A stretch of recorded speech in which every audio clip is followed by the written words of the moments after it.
What's up, everybody? Welcome back to Matt Goes to the Movies, and it is time for Mondays with Maximoff. And if you've been listening to the show, you know that means that Rob is here with me, and Harrison, host of the Basement Binge, is back as well. So, first and foremost, Rob, welcome back. Yeah, great to be back. Really enjoying getting ready to talk about tonight. Yeah. And Harrison, welcome back as well, man. Again, listeners, host of the Basement Binge, but you should know that if you've been listening to this show. But Harrison, welcome back as well. Thank you. Always glad to be here. Yeah, so, again, episode 6 for WandaVision is, again, for me, pushing the bar. I can't wait to get into it. And what we'll do is we're going to start off here with the 2-minute spoiler-free section of the show. This is where we talk about our thoughts without giving away spoilers. So, Rob, why don't you kick it off? And what do you think of this week's episode? Lot to unpack. Yeah, that's putting it lightly. So, if you think about the first 3 episodes that we got of this series, it was very much a slow burn. And then we get the last 10 minutes of episode 3. And from that point on, we are barreling down the track, 100 miles an hour, just every step of the way. The intrigue gets deeper.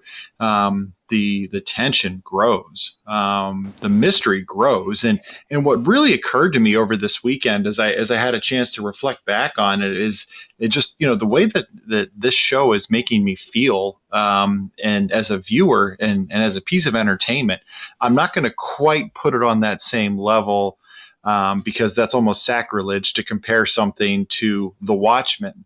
But if you ever read the original Alan Moore graphic novel series, and you think about how issue after issue just builds the mystery and the conspiracy grows deeper and deeper, it's kind of like that same feeling for me in a serialized television show. Each week, something crazy happens. It gets more interesting. You want to know more. You've got to see what happens next. Everything you thought was going to happen doesn't happen, and you're okay with it because what does happen is way cooler than what you were hoping was going to happen. That's kind of how I'm looking at this series now. And, we're hearing that the final 3 episodes are going to be hour-long episodes each, and I can't tell you how excited I am for that, because I think they've got a lot of stuff to cover and a lot of things that they're going to do with this that are just going to blow us away. Yeah, it just hearing that the fact that not just the season finale, because I was expecting maybe that, but the last 3 episodes need to be an hour long to really what I think is not even finalize this story, because it definitely seems like, and they've said that it will be continued in Doctor Strange and the Multiverse of Madness, but this episode clearly shows that there is a lot going on. And this episode for me is fantastic, but it also led me right back into having more questions that I didn't think I had after the end of episode 5. Obviously, you don't know exactly what's going on, but this episode really pulls me in a couple different directions, which wasn't aggravating or anything like that. It's exciting because, okay, well, what does this mean? What does that mean? It really captivated me again. I think, they push the envelope continually here with from episode 4, 5, and 6. And a lot of breadcrumbs planted in this episode for, things that we've talked about, and maybe some of them are right, some of them are wrong, but it definitely seems like you are in for a treat, so to speak, with this. So, Harrison, your thoughts before we get into the real, meat of what this episode is.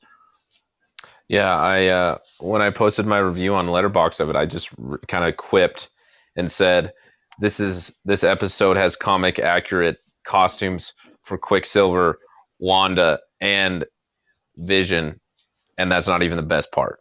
Like it. The amount of goodness in this is just incredible. And there are some things, theories and ideas that are confirmed, and also kind of, confirmed that they're wrong, so to speak, that I have.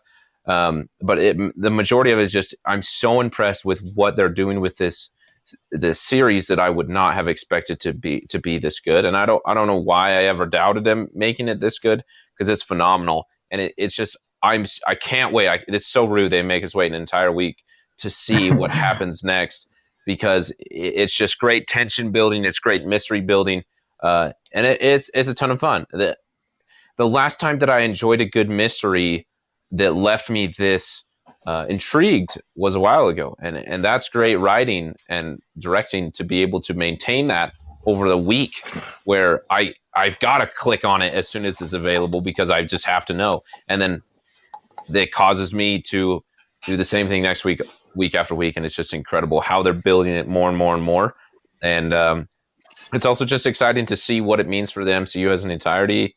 Like Matt said, with breadcrumbs happening, it kind of shows, if we thought Infinity War was big, the scope is expanding. Not so much that I think that they're going to bank on huge team up movies like that, but that the stories that are expanding or that are going to be told are going to be much more expansive than just simplicity, like the first few phases of the MCU, which is all just super exciting stuff.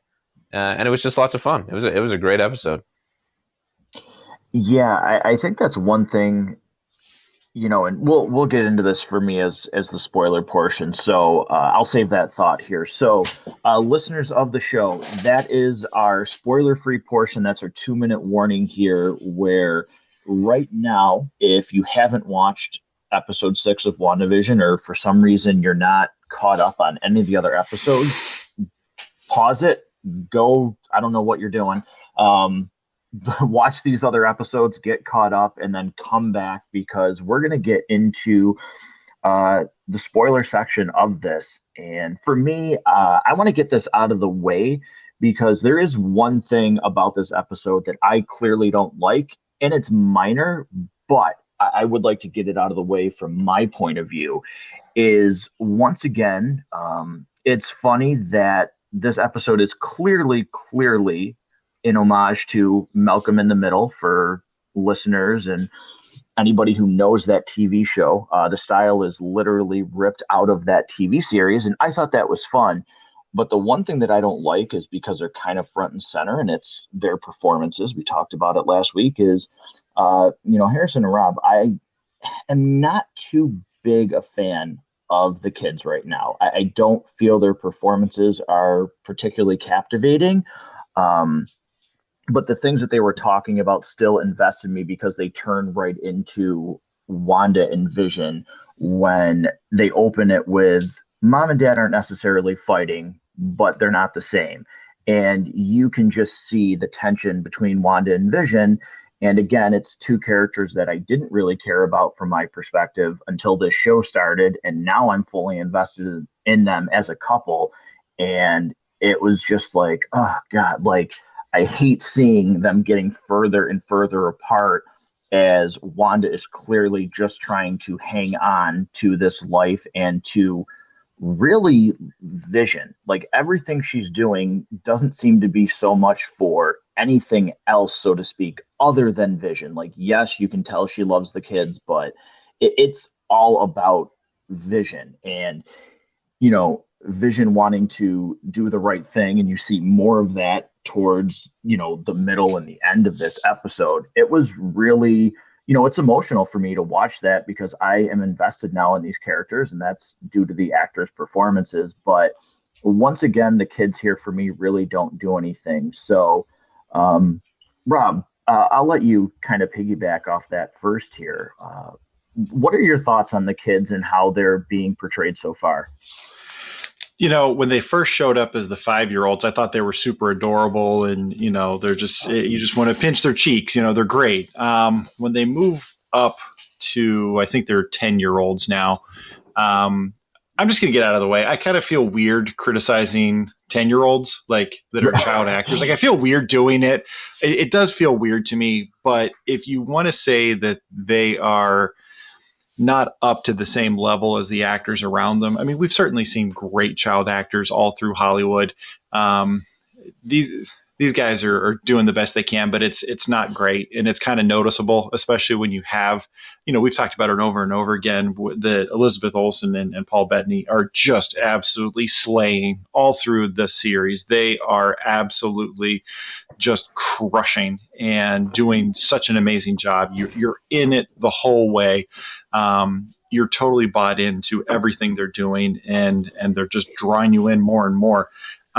I kind of want to disagree with one thing that you said, though, Matt. That you had said that you kind of feel that she's doing this for Vision. She loves the kids, but she's doing this for him.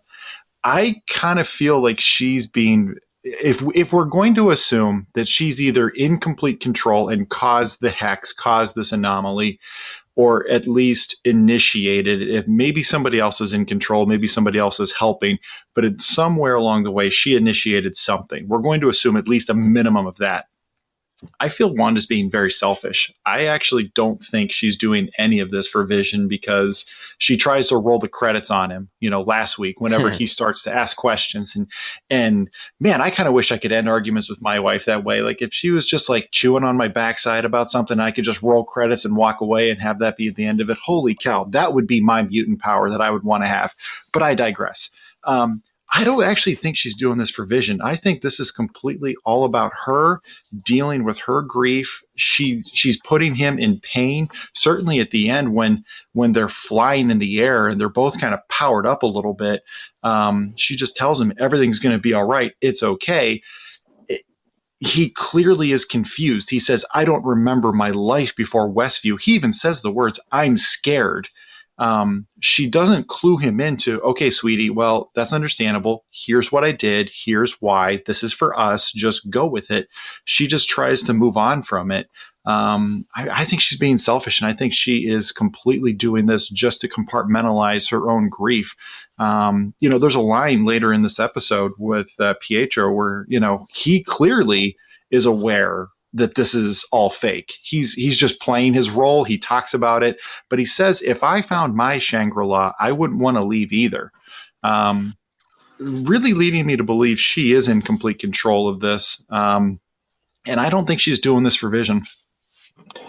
Yeah, Harrison, before you jump in, I that's a much better way to explain than I did, because yeah, I don't mean like she's doing it for Vision, like she's doing it to have Vision there. So yeah, I didn't really explain that all that well, but that's an absolute spot on description of what's going on here. So, Harrison, your thoughts on kind of where the kids are in this episode? And like Rob said, it's weird to sit there and be like, "Hey, this is there," but you are supposed to be invested in them, so to speak.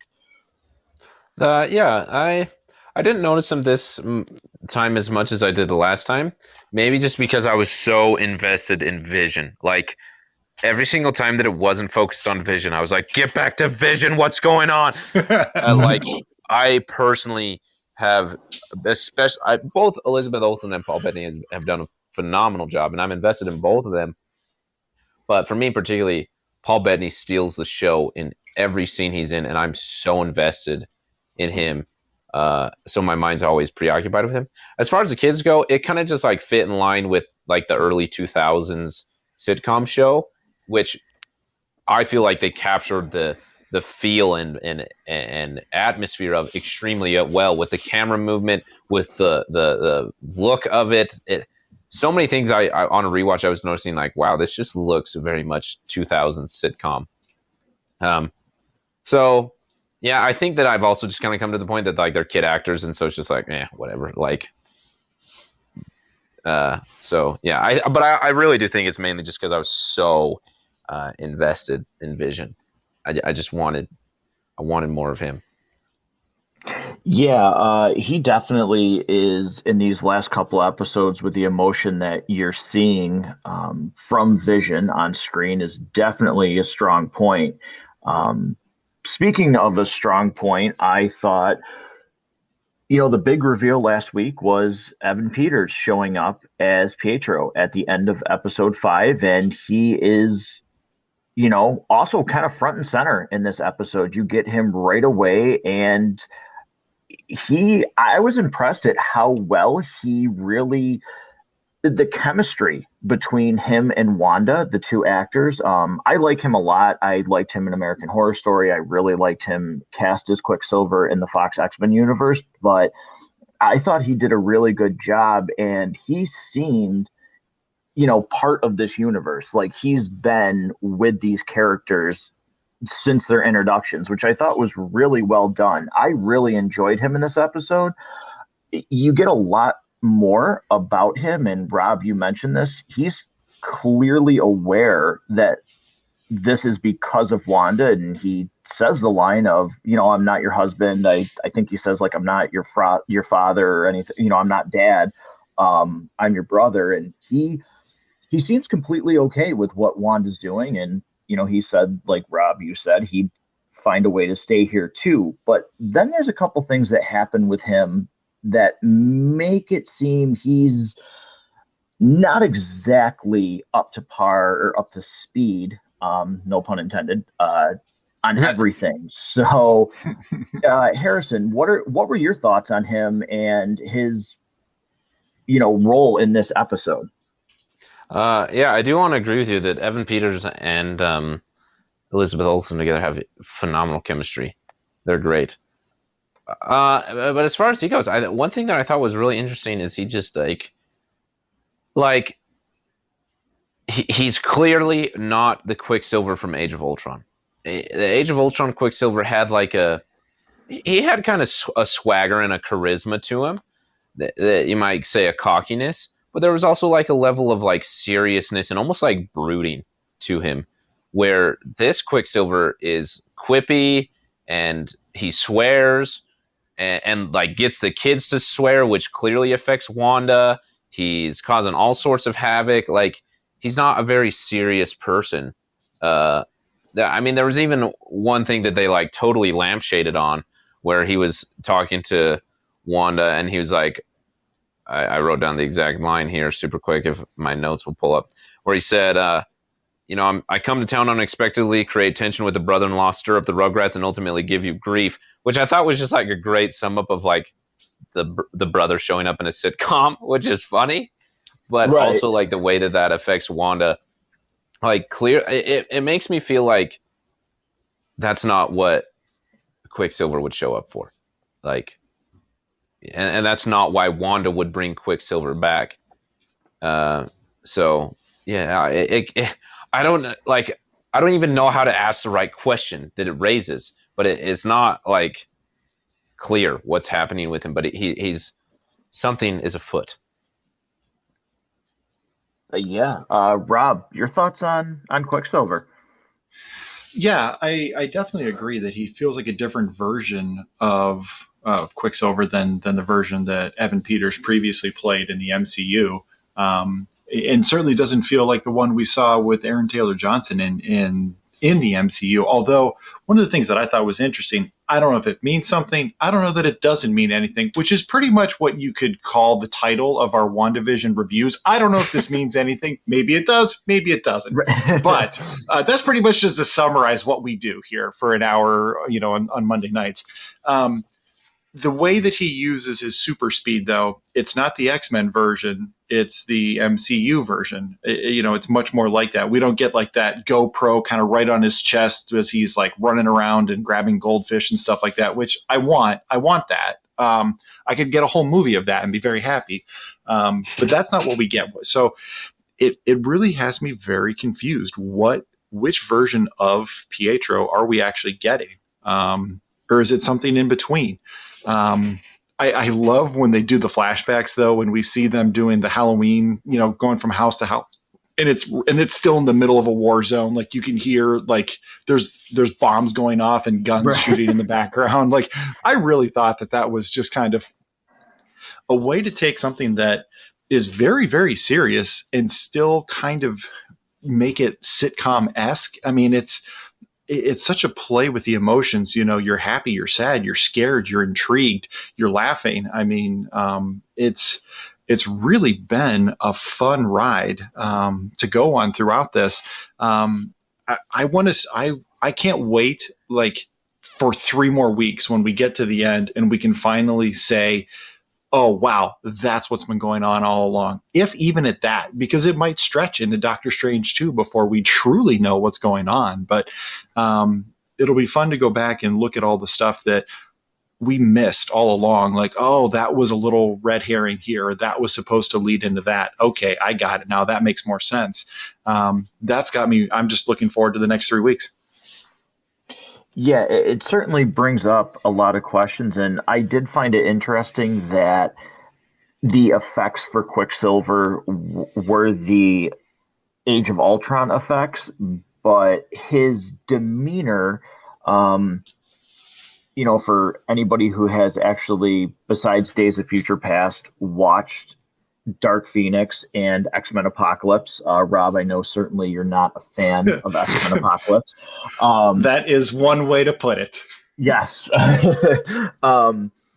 The the way that his character, the way that Evan Peters talks as Pietro, um, is very much like the X-Men universe swagger of the character, but with the the body language and the effects of the Age of Ultron setting. And he even says, which I thought was kind of funny because I know some people had a problem with this. He said, "I got shot in the street like a chump," because there was this huge thing about how would he get killed by regular bullets? Like, there's no reason why, with how fast he is, that ever should have hit him.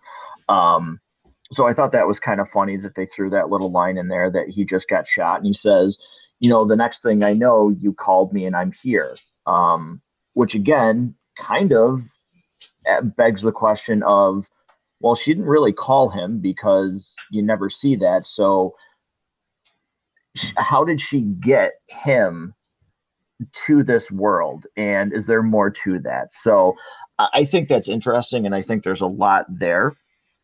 One of the things though that I really enjoyed about this episode, which again kind of leads me into all these theories, is you really now get the idea that Sword is up to something, and certainly, and Hayward, the director, um, he definitely seems like he could be a villain that has a lot of other ties and maybe leads into some of the problems that we have in other movies, because he definitely is up to something. I don't think they just had Vision because they were holding on to him. It seems clear to me that he is really an antagonist and could stir the pot for some of these theories that I have, which we'll get into later. But Rob, what are your thoughts on Sword's portrayal now, and where I think they're leaning, and where do you think they're heading towards? Well, so they made a big deal out of Vision having a living will, that he didn't want to become anybody's weapon and he didn't want to be revived or anything like that. And yet, I said when we covered that week's episode that it really looked like Vision's body was connected to something when they show the kind of grainy security cam footage that you don't get a whole lot of. It's very obscured. It just kind of seemed like there was it. Why was it in a lab setting? Like, you wouldn't lay his remains to rest in a lab setting. You would, I don't know. I mean, put him in the ground, bury him, give him the same funeral you gave Tony Stark, of something like that. So it felt weird to me. He one of the problems I do have. I love this week, by the way. Love the entertainment value. Was totally intrigued. I have a few issues here and there. My issues kind of start with director Hayward, and he just kind of makes this very unnecessarily douchey and antagonistic flip. Like, he was working with her and all of a sudden he flips and he is unnecessarily cruel, talking about it's a good thing you weren't here when your mother was dying. Like, that was really an unnecessary low blow. Like, it didn't serve the moment. It just felt like it was there to make him feel like more of a bad guy. It seemed kind of like lazy writing to me. I don't know if you guys sort of felt the same way about it as I do, but that kind of bothered me. There was other things in the quote unquote real world this week that I sort of was bothered by. One of which is just how easily the guards got taken out when he's pulls Darcy and Monica and Jimmy Woo out away, and they've got guns, they're trained sword agents, and these three, actually two of them, because Darcy wasn't even doing anything, just took them all down like immediately. Like, I thought that was kind of lame. I'm going to be honest, I just thought that was lame. And then they get into the shed, which they just somehow magically figure out where where that shed is with the server room. And much like we saw in Iron Man 2, Darcy just hits like 7 keys and boom, I'm in. Like, it's the lamest, just overused movie hacker thing ever. So apparently Darcy's not just an astrophysicist, she's also a hacker.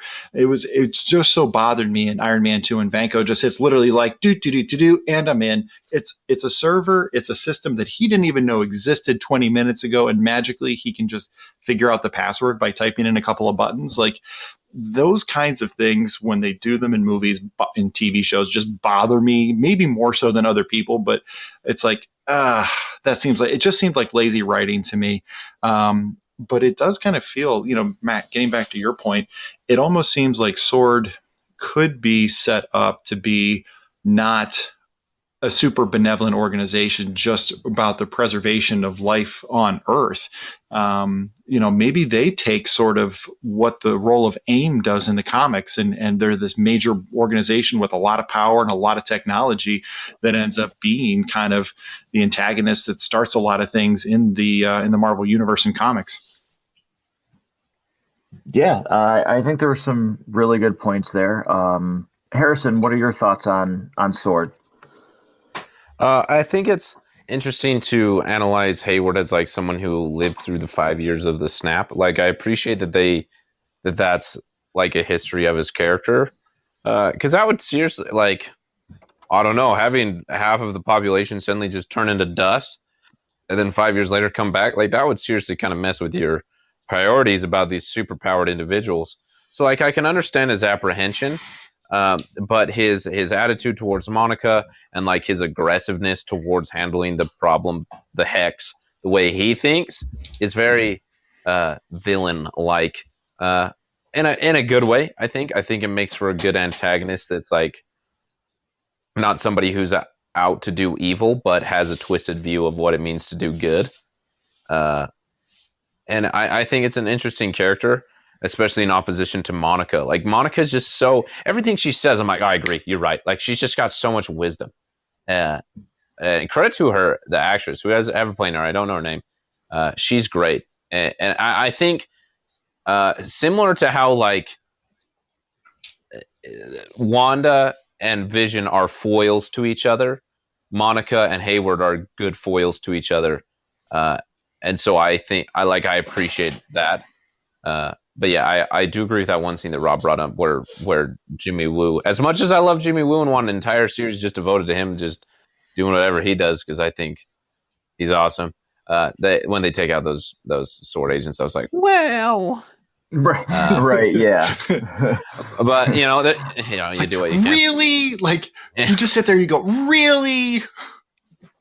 Yeah. So I definitely think it's interesting, and I love seeing Hayward be wrong. Like, clearly there's something that we don't see that's motivating him to be this stupid. Like, a good leader wouldn't, having all his goons point their guns at him, then the very next day or however long it's been, make the decision that he does. There's something more that hasn't been revealed about him yet that I'm excited to figure out. Yeah, I did like with him, though. I do like the follow-up of, when he says, for everybody that came back, you don't understand what it took to keep the lights on for 5 years while you were gone. Like, you think it's easy, and it's not. And, it was in last episode where he says, take the shot, and his mentality seems to be, when these things happen, we just have to act. And if we're wrong, then I guess we just have to be wrong. I don't have the luxury of looking back and saying, I should have done it like this, because we can't afford to have another another Thanos or whatever else might be coming because again, right now we just know that Sword is monitoring this. We don't know exactly, Harrison, like you kind of just said, what else have they seen? Are they noticing other threats? And, whatever else could come our way, we need to take care of it when it's there, and we can't make a second guess. We just have to go on an instinct, and we have to make sure that we're protecting ourselves. So, which leads me into a theory about Sword. And again, we'll get into that a little bit later. But I do like that they have his character have that point of view. But Rob, I do agree with you where he came off likable in the first episode. And it does seem like, if there would have been hints at that in episode 1 and 2, um, it wouldn't have been as kind of jarring how, like you said, he just really in that one scene, he really does turn into like, I can see his decision making, but the line to Rambo does seem really out of place. Like there was no reason for that. It seemed like a cheap heat moment to have people be like, "Ooh, he's a bad guy. I don't like him." When the actions that he's doing, just based on what's happening, can totally do that for the viewer. So Rob, I agree with that assessment of Hayward based on, him just using that line and being really oddly cruel about her mother. So You also hear him say something about, I'm familiar with your history with Carol Danvers. Now, he could be just referring to the events of Captain Marvel, the first film, where she's obviously, her mom is good friends with her and she has some interaction with her. I feel like between that and what we saw Monica's reaction to be like, when Jimmy Woo mentions her and she just really does not want to talk about the subject. This absolutely reinforces to me that Monica is involved in some way in the events of the second Captain Marvel movie. I've seen an interesting theory online that suggests one of the reasons that Captain Marvel's hairstyle is different in Endgame from Infinity War is that she shaved her head in solidarity with her friend, and that as she was going through her cancer treatments, and that was just kind of the length to which her hair had grown back by the point we see her in Endgame, which I thought was kind of interesting. But we'll see how that works out. I'm going to assume we'll get those kind of details in Captain Marvel too. yeah, I saw that theory as well, and I think that that if they had that planned, good for them. I think maybe is it did they get because I know when I saw that end game and I talked to a lot of people, it was like, why does she have that hairstyle? Because it's not like in real life Brie Larson actually cut her hair. Her hair was still the same length as Captain when she shot Captain Marvel, so that was like all CGI, her hairstyle in Endgame, which was really, to me a bizarre choice. That why would you do that? But if it was, oh well, however long later we're doing WandaVision and it's going to be part of the storyline, like, oh, okay, like, geez, you guys think incredibly far ahead. Like so many, even the littlest things are connected for God's sakes. Like, and you wonder why the MCU is a juggernaut because they think 3-4 years ahead of, oh, this haircut that CGI is because of a television show that we're producing, which is cool. But one thing too, I want to get your guys' opinion on before we move on from Sword, so to speak, is the name in which Hayward uses for his plan with Vision is really clever. But Darcy finds out that when they're breaking into Rob, the scene that you just described is you're absolutely in love with the hacker trick of, you know, unplugging a vending machine and plugging it back in to get free chips. You know,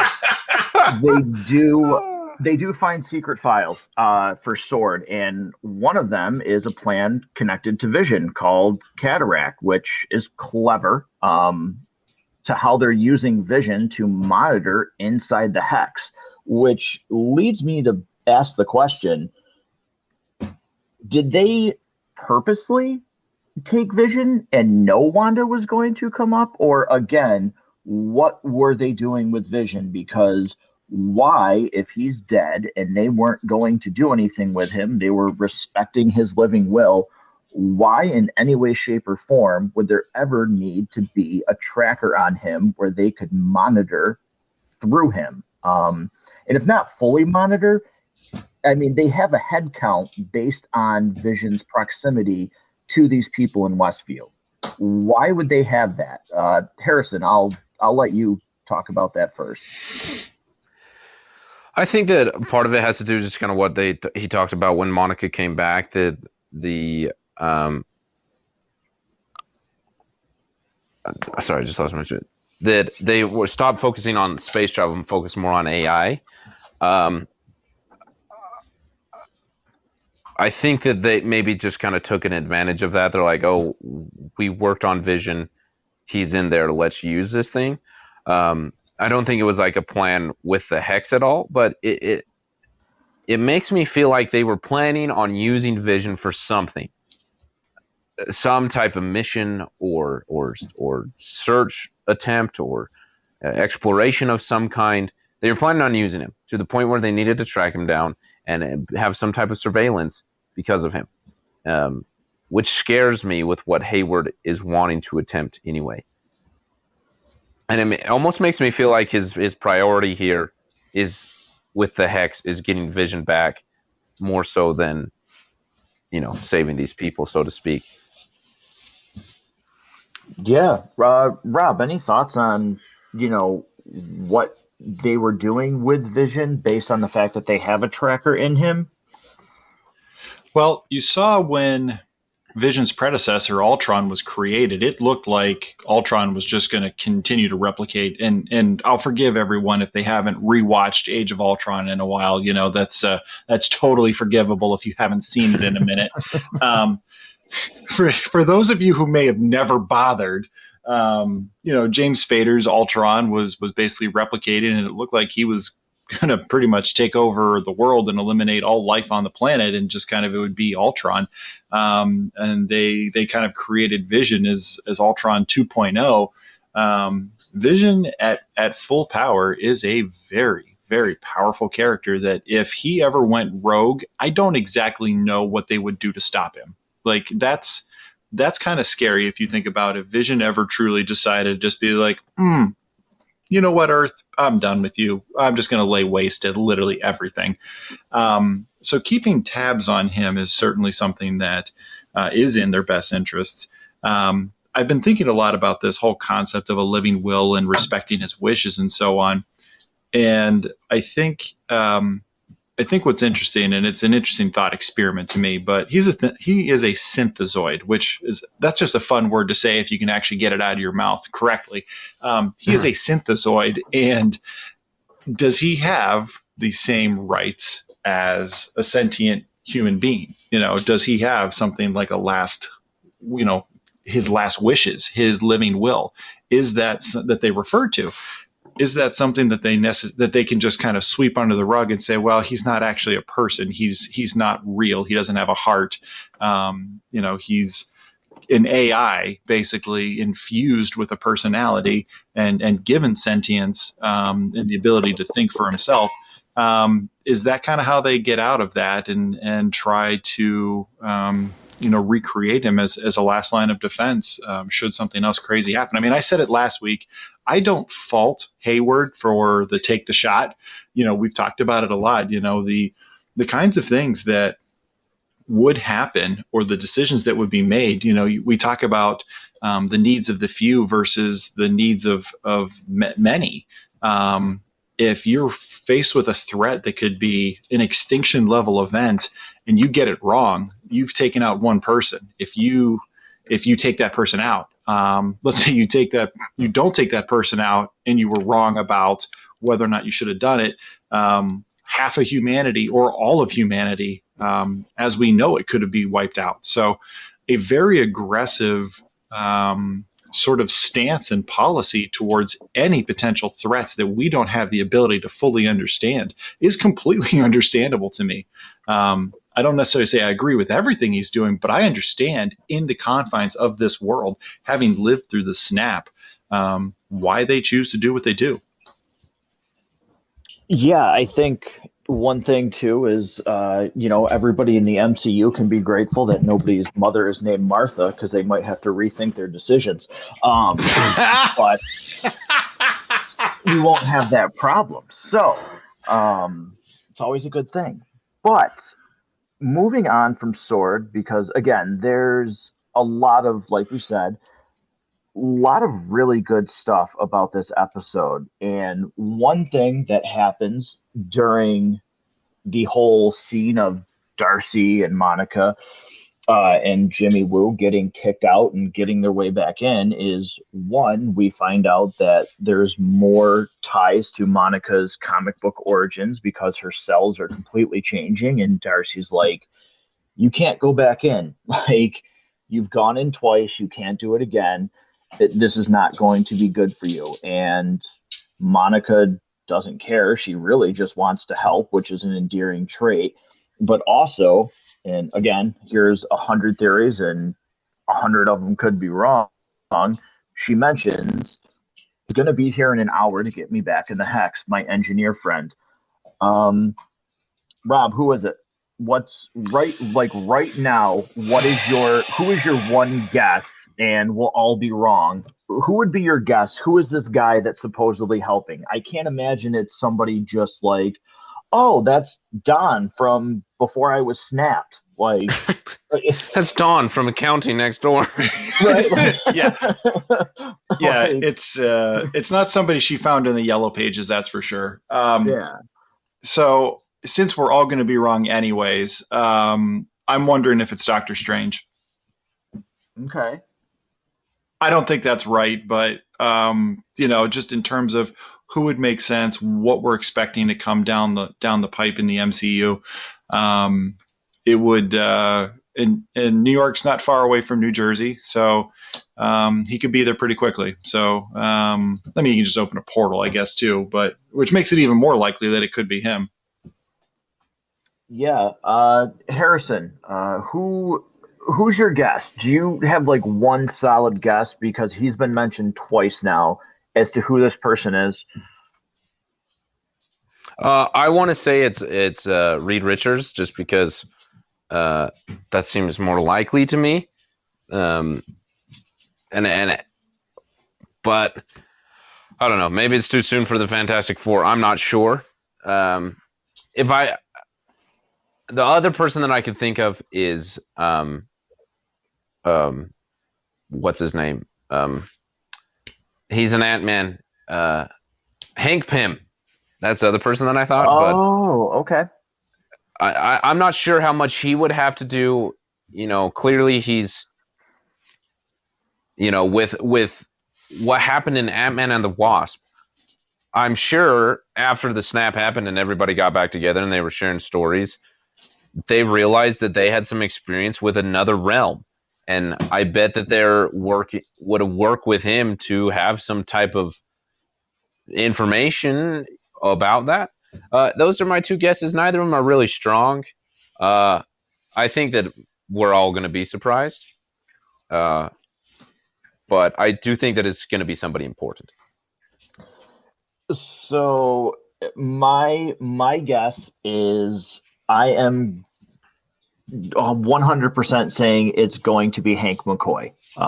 That is my guess, and I am going to stick by that even after I'm proven wrong. I'm just going to have plausible deniability.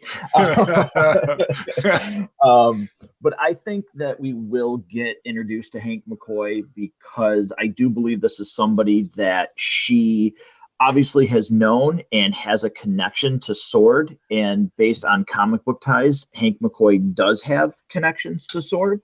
So that's my guess, is that we will get introduced to Hank McCoy as the engineer that helps break her into the hex. So speaking of the hex, Harrison, we find out that its effect, so to speak, doesn't extend completely to the outside of, to the edge of the bubble. There's some weird stuff going on with some of these residents of Westview when you get further and further away. Wanda warns the kids not to go past a certain point, which is a reference that I'll bring up later. But those were some pretty disturbing scenes with Vision getting closer and closer to the outskirts of Westview and just seeing people frozen in place, not moving. Thoughts? Yeah, those are some of the best scenes, especially that scene with Agnes. I have so many questions and ideas about that. I know that Wanda's power is kind of limited in how far it extends, so to speak, is in that her power doesn't go past Ellis Avenue or whatever, and how she warns the kids against that. Then how as you get further out, people are just kind of there existing. They're not, you know, really moving. They're just there. I don't think that Wanda would let Agnes go that far. The other thing that was weird is that, well, first let me answer your first question. I think it's just really interesting to show maybe a little bit how limited Wanda is in what she's doing. Clearly, she's inexperienced in altering the reality of the world we currently live in. I don't know many people who have experience in that. You know, all she really cares about is her immediate surroundings. And I'm sure if she were to travel to that part of the neighborhood, people would be lively, and somewhere else in the neighborhood would go dead. So she just kind of that selfish focus, wanting to keep everything in control. But to get what I was saying, Agnes, I don't think that Wanda would let somebody of that a character of that much importance wander out so far. Because if it wasn't for Vision interacting with her, she could have been stuck there for the rest of forever.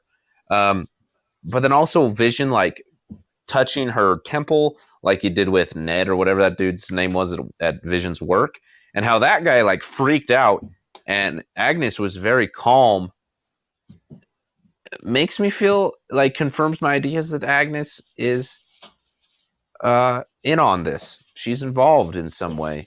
And the things that she said to Vision almost like felt like she was intentionally leading into his suspicion. I don't know. I like think about that moment, and I think I have concrete ideas, and then I start to talk about it. I'm like, well, actually, I have no idea. I have no clue. It's great, and I'm loving every second of it, but I have no clue. Rob, what are your thoughts on that scene where Vision gets, to the outskirts and I agree with Harrison. It definitely, to me, I got the vibes that he was being led on. She knows what's going on, and that was, to me, that was an act. And I'll go further into that, but I'll let you go. So I wasn't sure what to think the first time I saw it. The second time I saw it, I don't think that she's involved at a control level. Where maybe she is involved in somehow. I think somehow she became partially aware and was trying to escape. I mean, we've seen her be kind of aware that this is a sitcom before. And there was another moment earlier that was kind of interesting where it seems it's possible that some of these characters can be aware. You think about the scene where Herb was talking to her and said, "Do you want something changed?" When he was asking about, when he was letting her know that Vision was not scheduled for watch duty that night, he said to her, and it was very specific, "Do you want something changed, Wanda?" It leading me to believe maybe Herb's a little more involved. You think back to when Agatha and Herb were having that conversation in the second episode, about Geraldine. She doesn't have a home. She's not from here. Initially, I thought Herb, when he was cutting into that cinder block, was doing something, but it just seems like that frozen town kind of thing. If you're not needed for that scene, you're just in the background. You're not actually given the ability to move around. You're only moving when you're needed for the scene of the sitcom. I also think, is this the first time we've seen Vision unveil like his full costume on the show? I want to say this is the first time it's happened. I think somehow Agnes was partially aware and was using an opportunity while Wanda was distracted with the Halloween hijinks to try to escape and try to get out, because she wasn't far from it. It felt to me like she was trying to get out. She could absolutely be involved. but I still don't think she is. Okay. Yeah, that to me, that is the first time that Vision was back in full costume, and it was a little thing, but I don't know why it was so cool to see. I really It liked was, just yeah. seeing him in full Vision form again. I thought it Yeah, I was thought that was sweet. awesome. Um, but yeah, I can't help but shake the feeling that, especially with Agnes, though. wh- So he gets to the stop sign and she's completely just blank. Um, and she makes mention of, "Oh, I got lost," and or I took a wrong turn. And he's like, "You got lost in the town that you grew up in?" And once she goes crazy, and again, you can see that he remembers nothing because he doesn't even know what an Avenger is. He literally asked her, he's like, "What's an Avenger?" Um, so she's flipping out about, is she dead? And then she starts laughing, but he touches her to bring her back into like the normal Westview mindset, so to speak. How does she just flip scripts, so to speak, and turn around and just drive off? She's in the same spot and she was sitting there like everybody else, not moving. And then once he gets to her and they go through their thing, it just seemed like she wouldn't go back to just turning around and being like, "Oh, goodbye, neighbor, like have fun," or whatever it is she says. I didn't understand that part, and maybe I just missed it on both watches, but it seemed odd to me that once they were done talking, she wouldn't be like confused as to where she was or act like the other people that were on the outskirts of that town. Harrison, do you want to go a little bit more into what you were thinking about her? Yeah, I just think that my idea is that she's Agatha Harkonnen, and the idea is that she's trying to bring back, like we've talked about so many times before, her dead husband Mephisto. And if it's following any of the stories of the comics, uh, her Wanda's children are important to that. Wanda's distress also important to that. And I think that she was out there to create this, to stir up problems with Vision, to add to Wanda's distress. I think that she's responsible for Evan Peters Quicksilver showing up, like he said, to give Wanda grief, because that is for my perceived idea of what Agnes's benefit would be. Um, so, yeah, there's a ton that I really just think that it's showing how she is involved. Because all of the other, so far, any other time that Vision like kind of let somebody out of the Westview mindset, they like immediately flipped out. Like, where's my phone? I gotta call my sister, or whatever it was he said. Like there's an intense emotional reaction. So to see somebody be totally calm, it's like, well, why aren't you freaking out like everyone else? Like, how in the world are you so calm? And then if you were put back in your Westview mindset, which Wanda is controlling, why don't you just like sit there? Why did you turn around, like you just said? So I think that it shows that she has a level of involvement and intelligence that the others didn't have. Yeah. Rob, I want to ask you too about, getting to the fact where in the same time as Vision's getting towards the edge of the barrier, we get a little bit more from Quicksilver and Wanda. And this is where it starts to kind of turn for me about what's going on with him, because he's obviously very aware of what's going on. He's aware that she created this. Um, you know, and he's just like, "Well, how did you even create this in the first place? Because you never displayed power like this." Um, but he also, at the end, when she realizes that Vision's in trouble, I know he's been like a smart aleck throughout the episode, but he also, kind of like you said with Hayward, he very, very cruelly says to Wanda, um, "Hey, it's not like your dead husband can die twice." Um, that just seemed really odd that he would say that to her, knowing that she created this because of him, which leads me to believe, you know, she may have wanted him there, but she's not the reason he's there, which also leads me to wonder, okay, so who actually is he? Because I have so many different theories about that. Any thoughts? So it does, you're right. It is kind of out of character in that moment. And he does kind of come off very, very cruel in that moment. And we had kind of talked about earlier on this show about, he's not entirely the same character from either, although leaning more towards the X-Men version. I on my first watch through and on the second watch through, I interpreted both of those things as just nothing more than that's the character he's playing on the Malcolm in the Middle style sitcom. It is really how I took it. I could be absolutely wrong on that, like most things that I talk about for the show. But that's really where I took that. I do think, kind of getting back to the idea that Mephisto's out there and maybe is involved in this somehow, or there's something that creates that. He says a line to the kids, "Unleash hell, demon spawn," and kind of just tells them to go as they're going to get candy. That seemed kind of deliberate. There's so many different things he could have said in that moment. Where there's smoke, there's fire, and we've had plenty of opportunity for this to be something. I'm just still not convinced, even with all the little, nods and winks and maybe potential setups.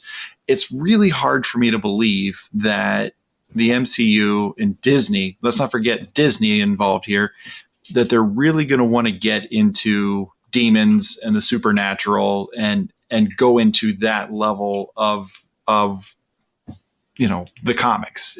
I'm not sure that's the direction they want to go. They've really not set anything up yet to really get into that.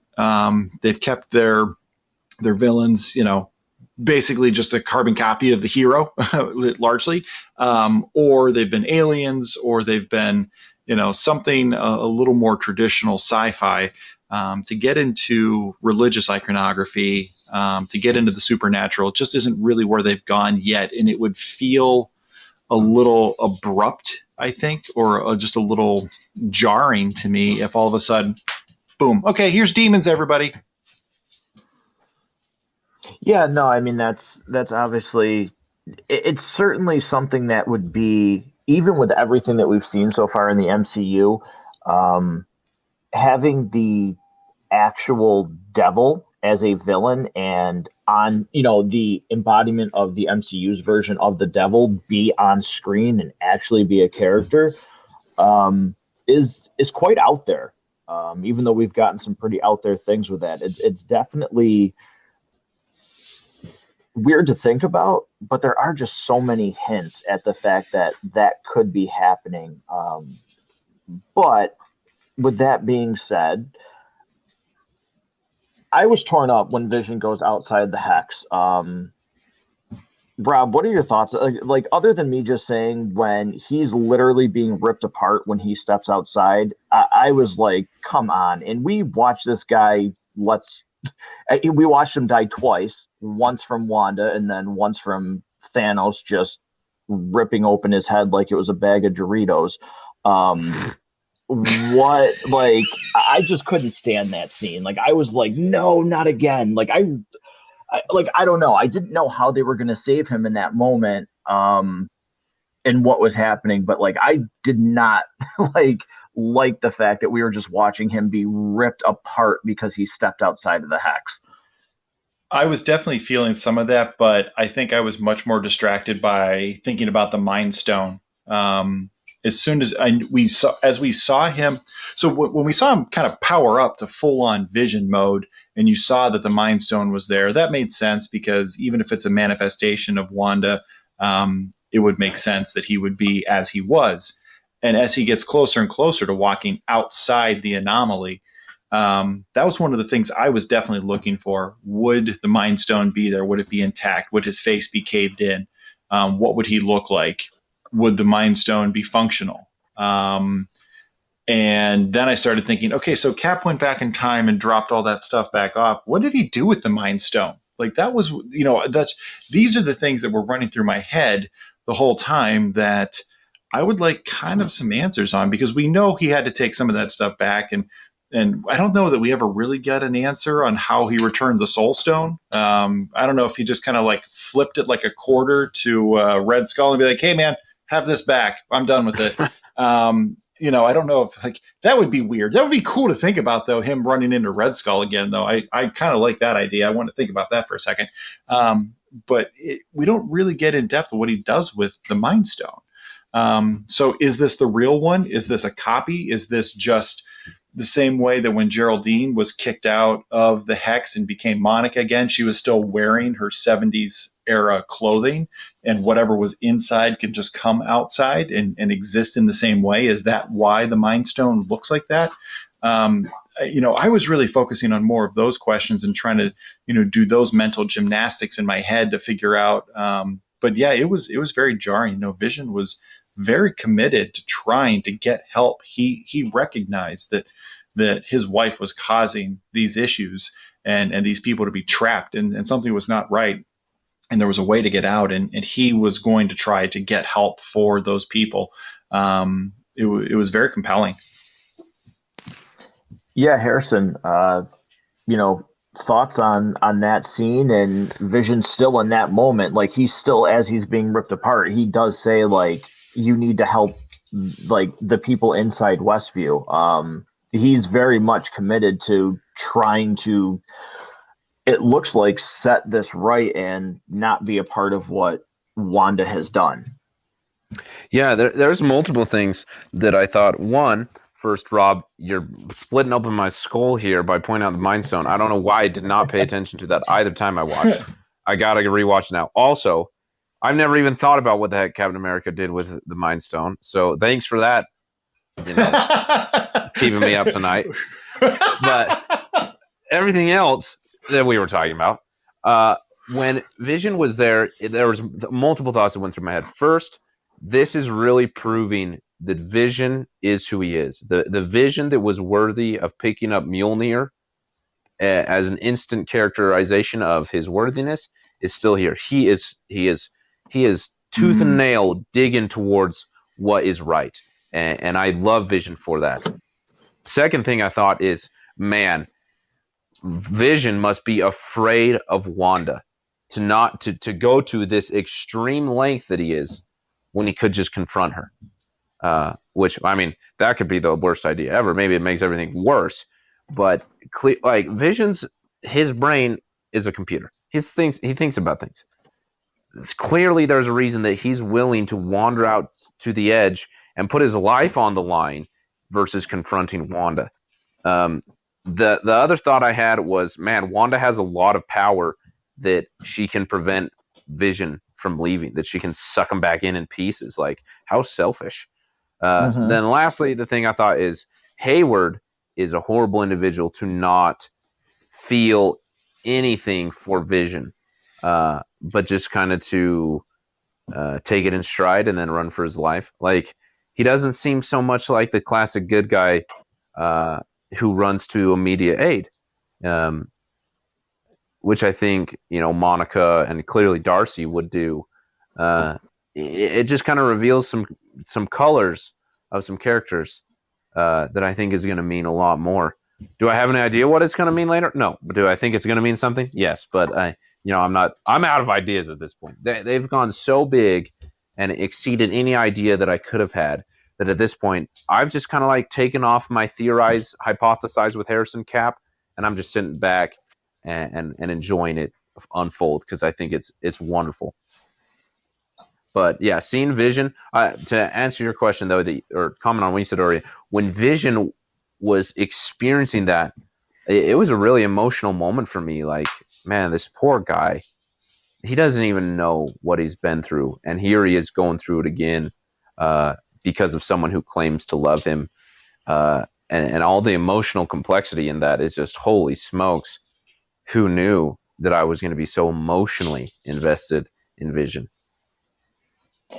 Yeah, it definitely, again, we've talked about how Paul Bettany has just owned this role and really makes you care about this character, you know, but the ending here is, for me, I was just blown away with, you know, dad's in trouble, he's dying, and she says, I need you, like, Wanda's like, I need you to focus. And her eyes light up, and boom, like, here goes the hex. It just starts expanding. And in this moment of, like, I was like nervous, like, oh my God, like, nervous, excited, what, all these other emotions.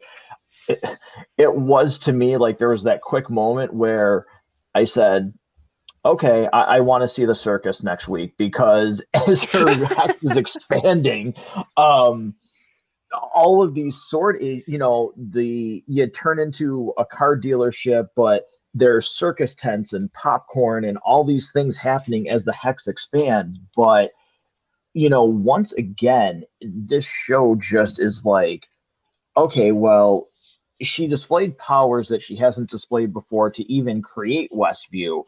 And now she expands it by who knows how many miles or whatever it is. She expands it, sucks all of these people, into it. Let alone, we did not see what happens to Darcy.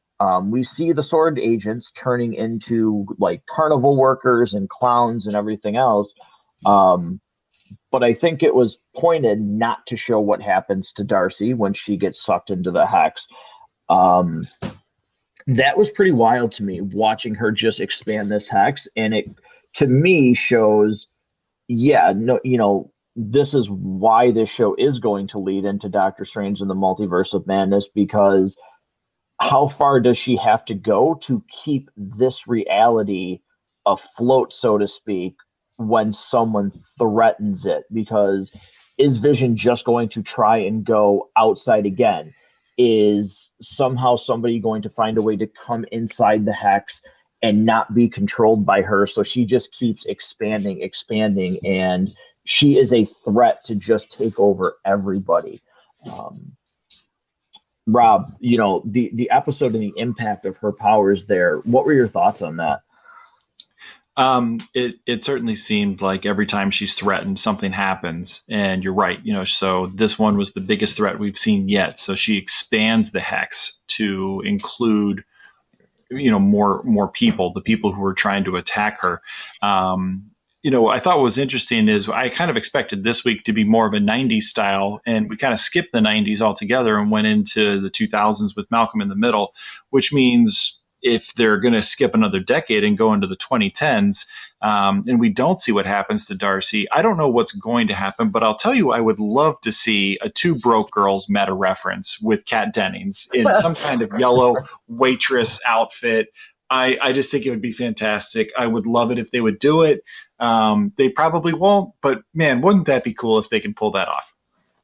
Yeah, I'd actually like that. And I definitely don't think we saw, like, a diner come up when she expanded the hex, but I could see them doing that as a fun little reference. That would definitely be funny. But yeah, Harrison, what were your thoughts when this was going on with just the hex expanding, and, them sword agents running Hayward in the car, just step on it, like, we have to get out of here. What were your thoughts when that was going on? So first, I thought it was crazy. If I can go back a little bit, when Quicksilver goes to Wanda and he's like, "Relax, sis. It's not like your dead husband can die twice." Which, I mean, he already did die twice in Infinity War. Right. So, talk about a loaded sentence. But her reaction to, like, be willing to just disrupt any form of normalcy in her controlled universe to keep Vision, to the length of expanding the hex. Like, clearly she's already having a hard time maintaining the hex in the size that it is. Vision traveled out to the edge of it, and we saw how unmaintained it is. She warns her children about not going past Ellis Avenue. Like, there's a reason that she doesn't want them going out there. And then to go to the work to expand that, and everybody that now is part of your reality that I'll have to control. Clearly, she doesn't want to let go of Vision. And it kind of hurt my feelings to see that. Like, goodness, just let Vision, just let him be. He's trying so hard to do the right thing, and you're causing him so much grief, and it breaks my heart. But I also am so, as soon as Darcy got consumed by it, I was like, okay, what the heck is she gonna be? Like, I just immediately started the wheels turning. Like, okay, what is she gonna show up as next episode? And will we even know it? I mean, I imagine so, unless they like put her in a giant costume or something. Right. But yeah, it was all very, very interesting. And as I'm thinking about this, it'd be interesting to see if they go to the circus, because Vision's just laying there on the ground. Like, he's not just gonna like suddenly put himself back together and get back up. He's laying there on the ground. Wanda's probably gonna go get him. And it'd be funny to maybe if it was like a trip to the circus or a trip to the fair or something, and that's why they go out there, and if that will be incorporated into the sitcom. All interesting ideas to see. Also, I was going to ask you guys, and I forgot until this point, where the heck did all the children come from? Last episode, Vision brings up there's no children, and suddenly it's Halloween, and there's hundreds of them. Like, did she bring them in? Did she create them out of nowhere? Like, what? I was going to bring that up, with you guys as well as, is this, was that another display of her powers? Because all of a sudden, there's a lot more people than what originally, obviously we know that there was thousands of people in Westview, but now it seemed like there were even more before she even expanded the hex. So where did they all come from? Because it seems like the people in Westview, based on some of the reactions, were people that were maybe affected by the snap and were dusted and came back. That's why they're in the hex. At least that's one theory, that they're able to be controlled. But I think that's just another, well, it could go 100 different ways, and maybe they don't explain that at all. But I did think it was weird that out of nowhere, there's children everywhere. But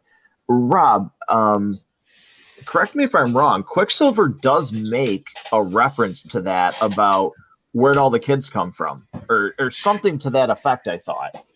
He does. He actually has a line that's really interesting, and it just really helps you understand that he is aware that this is fake. This is not reality. He says something along the lines of, makes reference to the fact that, where do you keep these kids before you needed them? Were they all just asleep in their bed? I like that you kept, people, couples together.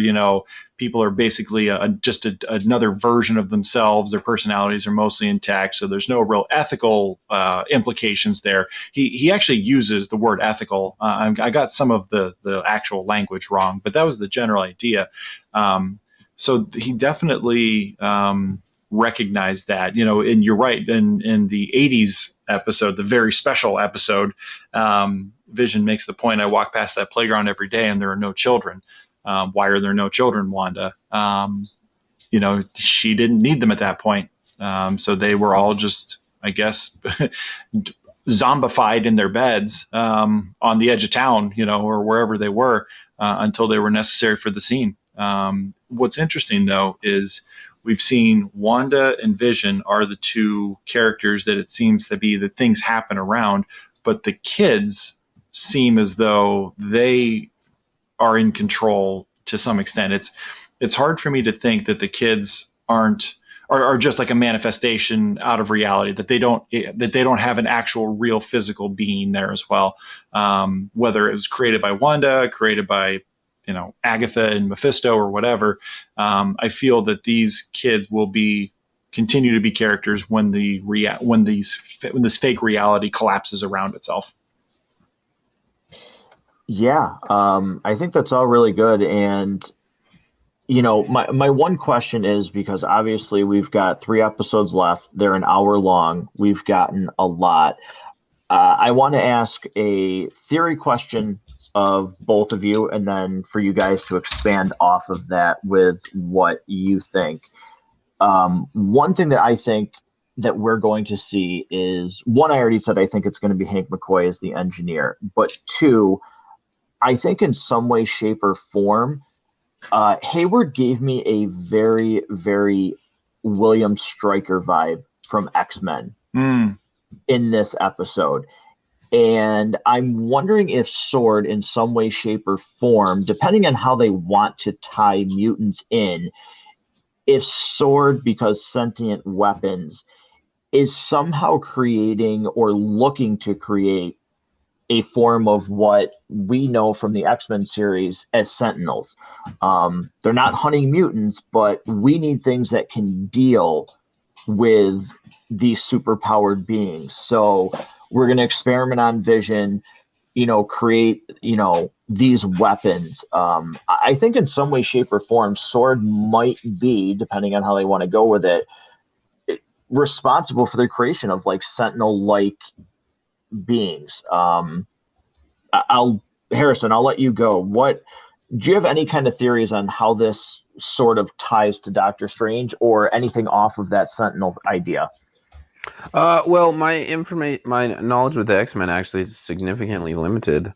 I never read the X-Men comics or watched anything except for the original trilogy when I was preparing to do an episode with you, which I then can be a part of, which was a bummer. But anyway, I don't know too much about them. So my theory would be exactly what you just said, because that's what you said. And I have no other ideas. Well, now you have to watch the 90s cartoon on Disney Plus. I do. Oh, yeah. Do that. But don't watch First Class. Don't watch Apocalypse. Don't watch Dark Phoenix. I'll say don't watch Dark Phoenix, but watch X-Men Apocalypse. But well, considering that you and I like The Last Jedi, I'm okay with that. I'll watch it. Yeah, you probably will like Apocalypse then. And that's Rob, that noise, is that you hitting your head against the wall again? Because we like that movie. I swear, every time I feel like your eye twitches every time we say we like The Last Jedi. If there's a Matt goes to the movies drinking game, based on how many times we reference the fact that I hate Last Jedi and you like it, it's time for everyone to take a shot. Right. It's been a while. But getting back to your idea about Stryker, wow, yeah, that when you said that, I was just like, that's who he reminded me of. He was giving me a vibe. I couldn't place it. You said Stryker, and immediately I went, that's who it is. We've been told, or we've been given reason to believe, that as mutants come into the MCU, it will be one at a time, potentially. We don't believe currently that we're going to get them just in their own X-Men team-up movie. There's been all those rumors that Storm was supposed to appear in the second Black Panther movie. Depending on what you think about Quicksilver, maybe we already have a mutant in the MCU. So to get them one at a time, it could certainly be through Sword. The idea of a Sentinel program is very interesting to me, but I'll tell you what intrigues me even more, to kind of jump down that rabbit hole for a second. Thinking about all the things that have happened in the world with the events of the snap, and all of the other things that they're probably aware of that are out there. Whether or not they know about the Kree and the Skrulls fully, if they've been told fully that they're out there, they definitely have reason to believe there are other threats that we still don't know about. Is it crazy to think that Sword would start the Weapon X program? I don't think it's crazy. No, I don't think that's crazy at all. And certainly some of the things that I've seen from Falcon and the Winter Soldier, there's some ties that could really make you think, depending on how they introduce this character. I mean, again, all of this depends on how they want to introduce these characters, but there's some references to dealings with Logan in Falcon and the Winter Soldier, just based on organizations that are mentioned inside that show. So yeah, I wouldn't be surprised if Sword is, kind of like the glue that could help bring these characters in one at a time.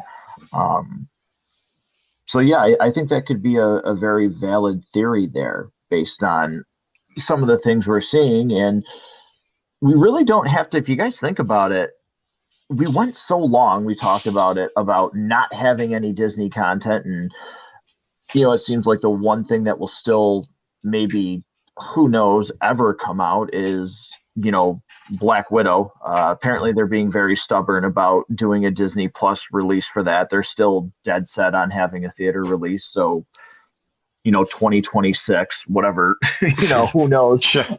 whenever that's going to happen. But we waited so long for content from the MCU that, now we have WandaVision.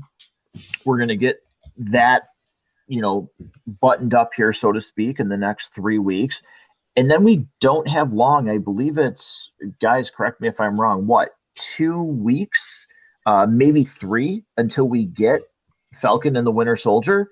And, we're going to be in a period now where we might not get all the answers, but we definitely are, the lack of content is surely at an end here, so to speak.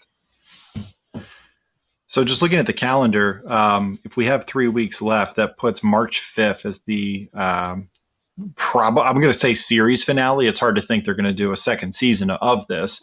And Falcon and the Winter Soldier is confirmed to premiere on Friday the 19th.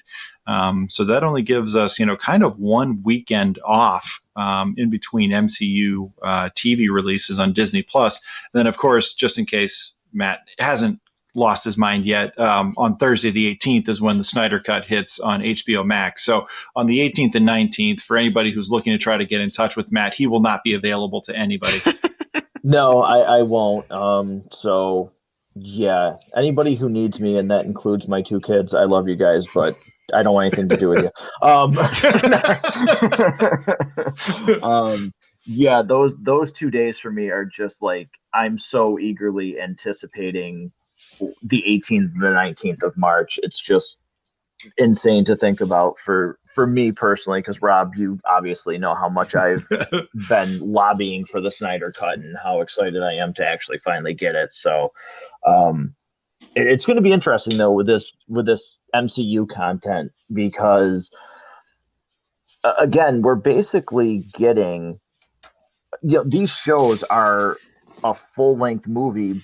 But one thing that I will say that WandaVision has done, it seems small scale, so to speak, but it definitely has done something for me that some of these other movies like The Dark World and Iron Man 2 or even Iron Man 3, the scope does feel much bigger, which is to me like amazing that they've been able to do this with a TV show, and chalk that up to the fact that they have more time to let it grow. But it's just so impressive what they've been able to do with the TV show compared to some of the movies that they come out with the scope of what we're looking at in terms of how this connects the MCU.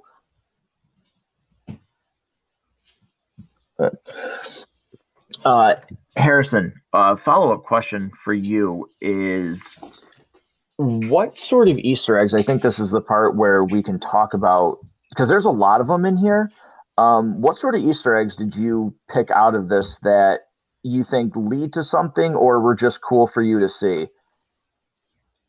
Yeah, there were quite a few. Obviously, the comic accurate costumes. I'm just reading through my notes here because I had a few written down. When they go to the movie theater, the fact that The Incredibles and The Parent Trap are the two movies playing at the theater, and the way that those are very, very connected to WandaVision and what's going on. The idea that Monica's cells are having to be rebuilt, and how that might lie into her powers. Let's see. This is so much not. The witch cackle that Agnes had when she's in the car, like that was a very like witchy cackle. The way she laughs. And then the last one would just be, this isn't so much an Easter egg, but just like a cool detail, is that of all people to understand Wanda is Monica, someone who's also dealt with severe grief in a very confusing, not normal way. Her mom died while she was blipped. Like, that's a serious amount of grief. And she was the first to recognize that grief. I think she described it as saying, like, a sinking feeling of grief or something like that. I don't remember exactly what she said in one of the previous episodes, but in this episode, just some of the things she said really are alluding to that she understands what Wanda's going through, and recognizes that this isn't just some supervillain going crazy with her powers, but somebody who has superpowers, dealing with emotions that all of us have. And while we deal with them in weird ways, when you have superpowers, those weird ways are just extended to scary levels. So yeah, those are all the Easter eggs that I have. Yeah. Rob, what do you got? I only have two to add. I thought I will say that the Incredibles one was kind of cool. If you're looking for ways that the Fantastic Four will come in, the Incredibles has long been thought of as the best Fantastic Four movie that's ever been made, and it's not even a movie actually about the Fantastic Four. One little one, so they keep talking about Ellis Avenue. Which is kind of interesting. That is the name of the president that we've had throughout the MCU. President Matthew Ellis. He's only been mentioned a few times throughout, but I thought that was kind of a little wink there. Something we have not actually touched on at all was the Yo Magic commercial. Oh, yeah. Somehow we managed to go this whole time and not even mention that, which was... It wasn't as much of an on-the-nose Easter egg, like the Strucker watch and the Stark toaster and things like that. But this one was maybe the creepiest one they've done yet. I mean, the toaster kind of ticking like a bomb, and certainly the Lagos, to clean up messes you didn't intend to make. That one hits a certain way, but to watch a little kid on a deserted island, like even if he's in claymation, just like starve because he can't open the yogurt cup, that was really creepy, really offsetting, and really weird. And I wasn't entirely positive what they were trying to get at with the meaning of it. Certainly we've not heard Wanda's abilities being referred to as magic yet, even though that's how it's accepted in the comics, that's she's a mutant who can access magic through her mutant ability. But just the idea that it's for survivors, that she's just use Yo Magic to help survive. That was kind of it was creepy. It was offsetting. It was weird. Yeah, so it definitely was a different commercial. I did get again like a vibe. To me, it was very reminiscent of a line from Red Skull, where again, I don't have the exact way that he says it, but he talks about the fact that he's cursed to guard something that he can never have, which this kid getting this cup, but then he can't open it. Like he has it, but he's cursed because he'll never be able to actually get it. But I've also seen a theory that, and certainly the bath bomb commercial certainly talked about how it looked like a tesseract. There's a theory that all of the commercials tie to the commercials that we've seen tie to the Infinity Stones. So that's if you guys haven't seen that, which it sounds like you haven't, it's actually pretty an interesting read. The paper towel commercial is meant to believe, if the theory is correct, that represents the ether, because the spill is red and the ether was at one point in liquid form, which was red. So there is a pretty interesting theory that these commercials have reference to the Infinity Stones, which this commercial tying to Red Skull would certainly make sense in the fact that he's guarding the Infinity Stone. But it certainly was creepy just watching that kid wither away. It was definitely different than any other commercial that they have done, and not just because of the animation style, just the general context of it. Yeah, it legit scared my kids a little bit when we were watching it. I was almost like, is this the time where I fast forward? Right. Yeah, it was certainly interesting. Rob, you mentioned, obviously the movies playing and the Incredibles and things like that.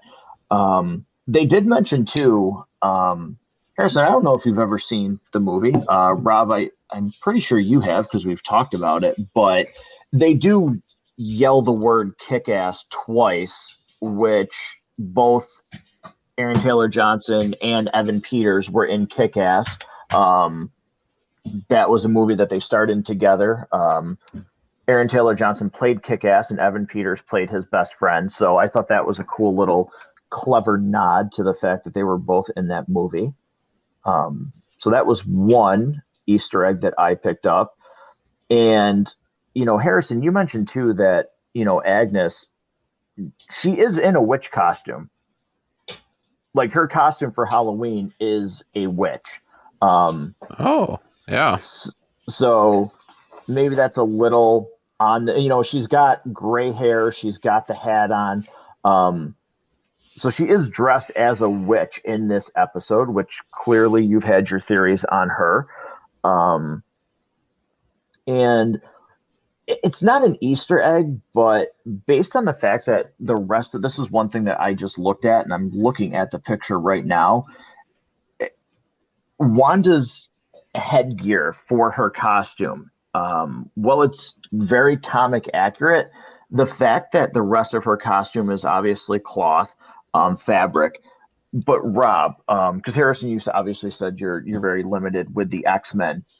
The way that her headgear is shaped and the fact that it's like an actual solid material, I really got like the Magneto pointed helmet vibe from her headgear. Did you like notice that, or if you just didn't really see it?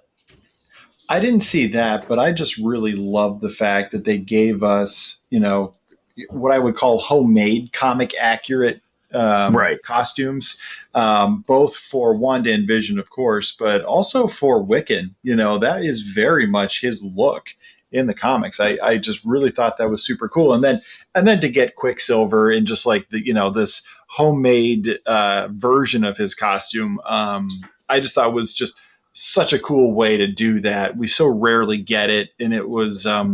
I think probably other than Spider-Man and Deadpool, we really don't get like super awesome, totally accurate to the comics representations of these suits on screen. So it's just kind of fun when they do this sort of thing. Yeah, they were definitely. It's so cool, and Rob, we talked about this that one of the things that was so cool about the MCU is they.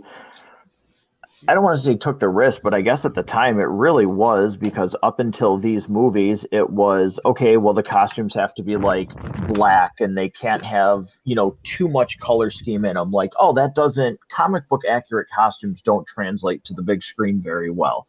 And then once the MCU came out and did it, then it was like, okay, the X-Men movies took a little bit more of, well, we can certainly we can add color to these costumes. They don't have to just be black leather. So yeah, it Let's was put some really yellow cool. in there. Right. Yeah, it was really cool to actually see the comic book accuracy of these characters, and with every single show that we're getting, it just like it encourages me even more the fact that like okay, we're getting Moon Knight, we're getting She-Hulk. Clearly they've talked about Blade is coming out, Ghost Rider, apparently coming back. I'd love to see what they're gonna do with their Ghost Rider interpretation. So I love the fact that they just say, yeah, like we're comic book movies and we're going full blown on the comic book costumes. I think that's awesome. Harrison, I'm gonna turn it to you here to let me know, and what do you think of this episode? Where do you rate this one out of these six? Not only as an individual ranking, but certainly we've said since three, we've thought these episodes have increased in their ratings. Where does this one go for you? Without a doubt, I can confidently give this one 5 reels as an independent thing, but also for the entirety of the season so far. This is my favorite one. Emotionally, of course, because I've had 6 episodes to have interest in these characters, and to have investment in them.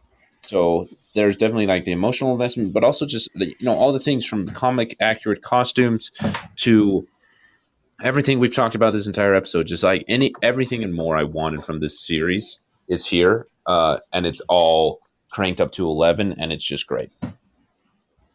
Yeah. Rob, what do you got on this one? Where does this rate for you, man? I'd love to give it a 5. I really would, but there's it's just those couple things that I would call almost like lazy writing. Like the flip of the director where he's just super antagonistic out of nowhere, and the hacking out of nowhere scene just kind of magically can get into computers with a few clicks of a button and get behind the most secure possible network you can fathom. Those kind of things, just to me, it feels like lazy writing. Those things notwithstanding, I would give this 4 3/4 reels. I liked it that much. It's so close to perfect for me. Just a few things that I would. It feels like there's easier ways to have written that without necessarily relying on some of those tropes that are just unnecessary. And that being said, I kind of opened this by saying it really, the mystery continues to build for me very much in the same way as the very first time I read the Watchmen series. I am so excited we're getting 3 1-hour remaining episodes, and Friday cannot get here soon enough.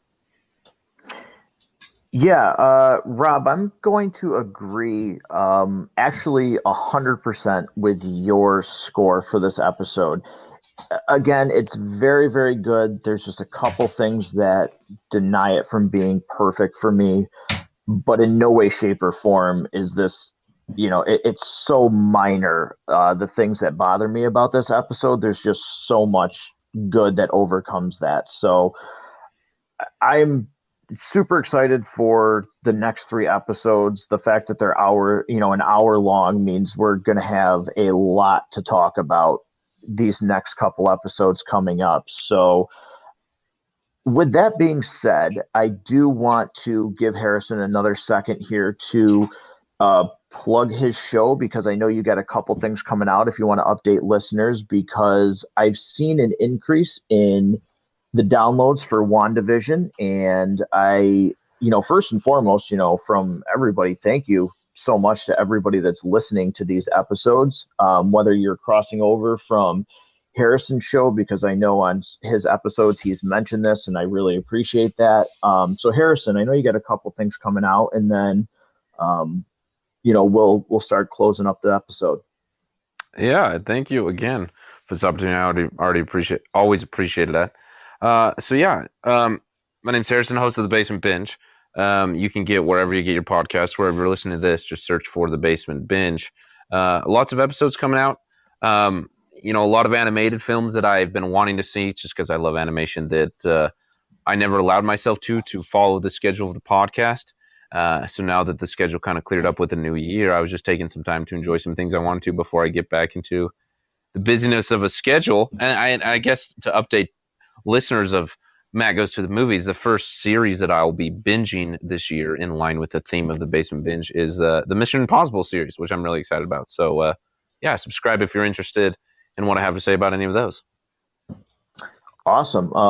I actually will be eagerly anticipating Mission Impossible, because that's a series that to me is surprising, because it's one of the ones that usually when they're on that many movies, they get worse. And to me, that's one of the series that's gotten better the further it gets into the episode titles. So I'll be really looking forward to that. I'm going to thank Rob, because for listeners of this show, I'm getting some new podcasting equipment that Rob is actually going to help me,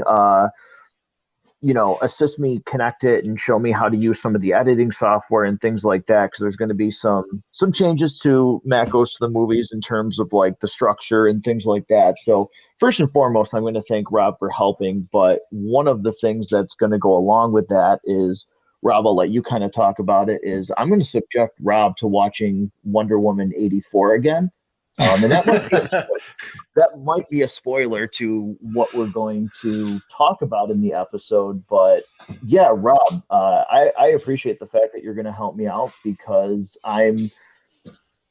clearly we're doing these episodes, but I'm lucky if I don't burn toast sometimes. So it's going to be a lot of help to get this new stuff set up. But yeah, that will be an episode that Rob and I are going to do is Wonder Woman 84. So, Rob, how do you feel about that? You're still up for that? I think I said this when we did X-Men Origins Wolverine. Good friends help you move. Better friends help you move bodies. The best of friends will rewatch terrible movies for you. So, yeah. Matt, we're great friends, but yeah, because I am willing to rewatch Wonder Woman 1984. I actually did start my rewatch like 2 weeks ago, and I've just really struggled to pick it back up. It's been like I've got to force myself to do it, but yeah. So it'll be fun to actually break it down because I really wanted that to be better than it was. But yeah, Harrison, I'm definitely looking forward to your Mission Impossible reviews. I'm definitely going to check those out. And I just finished your Wreck-It Ralph episode on my way home from work today and really enjoyed it. So thank you for that. Oh, well, thank you. I appreciate that. Yeah. So before we sign off here, I am going to say, listeners of this show, if you haven't listened to the Basement Binge, go over, listen to it. Obviously, Harrison said where you can get it. His show notes will be in the recap of this episode. But Harrison and I talked about this. If you want to listen to one episode to start, go listen to Wreck-It Ralph. It's a little, Harrison, if I can say, behind the curtain look at Wreck-It Ralph and Harrison in general, but it's a fantastic episode.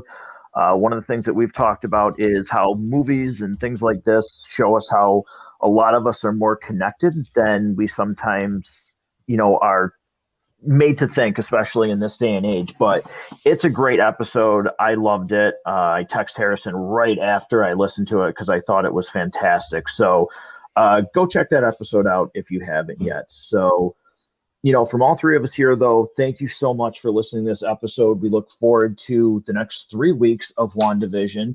And obviously, we've got a couple things coming down the pipeline at Matt Goes to the Movies, one of them being Wonder Woman 84. So thank you, everybody, for listening. This has been another episode of Mondays with Maximoff, and we're going to see you next week.